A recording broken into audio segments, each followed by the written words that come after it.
กระทรวงสาธารณสุขจัดกิจกรรมอย่างเพื่อสุขภาพเพื่อเป็นการเฉลิมฉลองวันวัณโรคสากลครบรอบ143 ปีภายใต้คำขวัญยึดมั่นคำสัญญาพร้อมกันประกอบส่วนลงมือปฏิบัติแน่นอนพวกเขาสามารถลืบล้างวัณโรคได้กิจกรรมดังกล่าวจัดขึ้นในตอนเช้าวันที่29 มีนาคม 2025 ที่สวนประตูไซนครหลวงเวียงจันทน์โดยการให้เกียรติเข้าร่วมของดร.ไพวันแก้วประเสริฐรองรัฐมนตรีกระทรวงสาธารณสุขปริญญาเอกดร.พรประดิษฐ์สังสยราชหัวหน้ากลุ่มควบคุมพยาธิติดต่อพร้อมด้วยต่างหน้าจากองค์การอนามัยโลกประจำลาวธนาคารโลกบรรดาผู้ร่วมงานสมาชิก3วงการจัดตั้งมหาชนอ้อมข้างกระทรวงเข้าร่วมวันวัณโรคสากล24 มีนาคมทุกๆปีทั่วโลกได้พร้อมกันจัดหลายกิจกรรมเพื่อเฉลิมฉลองวันดังกล่าว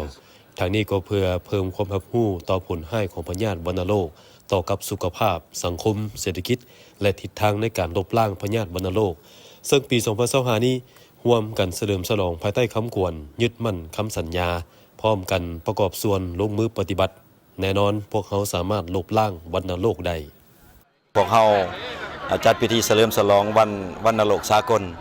ซึ่งเป็นวันที่พวกเขาอยากให้เพิ่มความรู้ของผลหายของเชื้อวัณโรคหรือว่าพยาธิวัณโรคให้แก่สาธารณชนรับรู้ว่ามันมีความอันตรายขึ้นแนวใดเพราะว่าเชื้อวัณโรคนี่ก็เป็นเชื้อหนึ่งเป็นพยาธิหนึ่งที่เป็นภัยเงียบเนาะหลายคนที่ติดเชื้อก็บ่ฮู้ว่าตนเองติดวัณโรคแล้วก็บ่ได้รับการเป็นปัวเมื่อมารับการเป็นปัวก็เห็นให้มีการเสียชีวิตหลายเนาะในทั่วโลกนี่มีผู้เสียชีวิตปีหนึ่งล้านกว่าคนเนาะก็ถือว่าเป็นตัวเลขที่สูงแต่คนเฮาบ่ให้ความสำคัญเท่าที่ควรเพราะว่าพยาธิวัณโรคมันจะติดใส่ผู้ที่เอิ้นว่าภูมิคุ้มกันตกต่ำเป็นพยาธิสมทบอื่นเป็นต้นผู้ติดเชื้อเอดส์ติดเชื้ออื่นพยาธิวัณโรคก็แทรกซ้อนเข้ามาเฮ็ดให้มีความรุนแรงขึ้น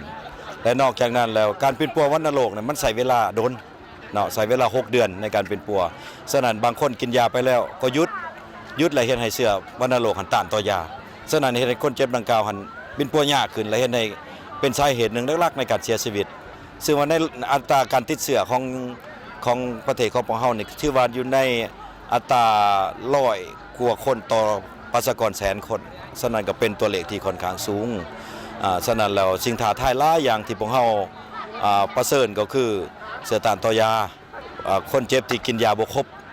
แล้วก็ผู้ที่ติดเชื้อแล้วเป็นต้นแม่นผู้สัมผัสใกล้ชิดหรือว่าผู้อยู่ในครอบครัวนะปกติจะต้องรับการเป็นปัวนำกันเบิดเนาะฉะนั้นแล้วการร่วมมือของประชาชน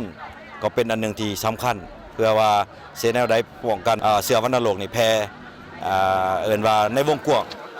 ตามสถิติจากองค์การอนามัยโลกในแต่ละมือทั่วโลกมีคนเสียชีวิตย้อนพยาธิวัณโรคหลายกว่า 3,400 คนและเกือบ 30,000 คนเจ็บป่วยย้อนพยาธิวัณโรคที่สามารถป้องกันและปิ้นปัวให้หายดีได้วัณโรคเป็นสาเหตุที่นำไปสู่การเสียชีวิตกับผู้ที่ติดเชื้อ HIV หรือเอดส์และเป็นส่วนสำคัญที่ให้เกิดการต้านต่อยาเพื่อยุติการติดเชื้อบ่ให้กลายเป็นพยาธิวัณโรคต้องได้เพิ่มทวีการปิ้นปัวป้องกันกลุ่มที่มีความเสี่ยงสูงเช่นผู้ติดเชื้อเอดส์เด็กน้อยอายุต่ำกว่า 5 ปีผู้ที่อยู่ร่วมเรือนเดียวกันกับผู้ติดเชื้อรวมทั้งบุคคลใกล้ชิดกับคนเจ็บวัณโรคสำหรับสาธารณรัฐประชาธิปไตยประชาชนลาวอิงตามองค์การอนามัยโลกคาดคะเนกรณีคนเจ็บวัณโรคใหม่และกลับคืนเป็นอีกครั้งแม่นประมาณ 10,000 คน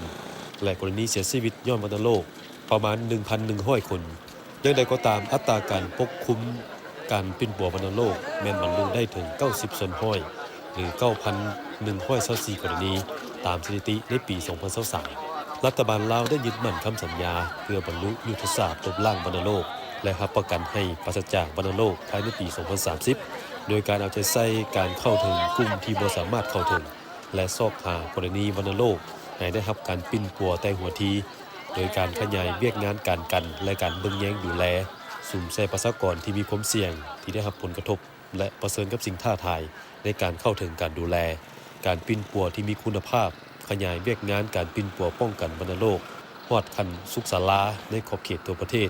เพื่อให้ประเทศลาวปราศจากวัณโรค